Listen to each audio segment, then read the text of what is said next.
మోజు స్టార్ట్ అయింది. హ్మ్. ఆ తర్వాత నుంచినే కదా మావోయిజం పతనం. అవును. ఎప్పుడైనా ఒకళ్ళని నాశనం చేయాలి అంటే లేదా ఒకళ్ళని ఇంత ఇక నా జీవితం ఇది పోకూడదు అని ఫీలింగ్ కల్పించాలి. ఇప్పుడు చంద్రబాబు గారు కావాలని కల్పించలేదు. ఆయనతో సమానంగా చూసుకుంటున్నాను పవన్ కళ్యాణ్ అనేది కాపులకు కూడా సంకేతం వెళ్ళాలన్న ఉద్దేశంతోనే ఆయనకి ఆ బెనిఫిట్స్ ఇచ్చారు.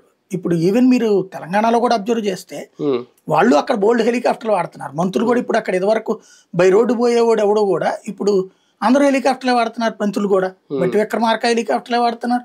ఉత్తమ్ కుమార్ రెడ్డి హెలికాప్టర్ లేకపోతే మానేస్తున్నారు. అవసరమైతే 2-3 మంత్రులు కలిసి హెలికాప్టర్లోనే పోతున్నారు తప్పించి బై రోడ్డు వెళ్ళడం మానేశారు అక్కడ కూడా.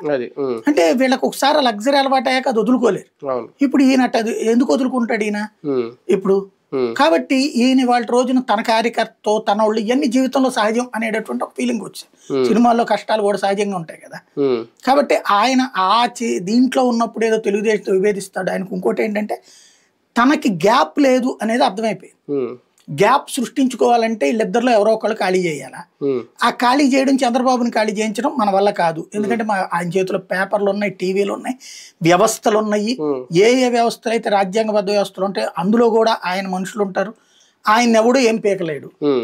ఆయనతో తగాదాలు పడి ఆయనతో కొట్లాడి ఏదో అక్కడ ఆయనతో కొట్లాడినప్పుడు పోనీ అవతల ఇంకెవరన్నా మీడియా ఆయనకి సపోర్ట్ చేస్తారంటే అవతల మీడియా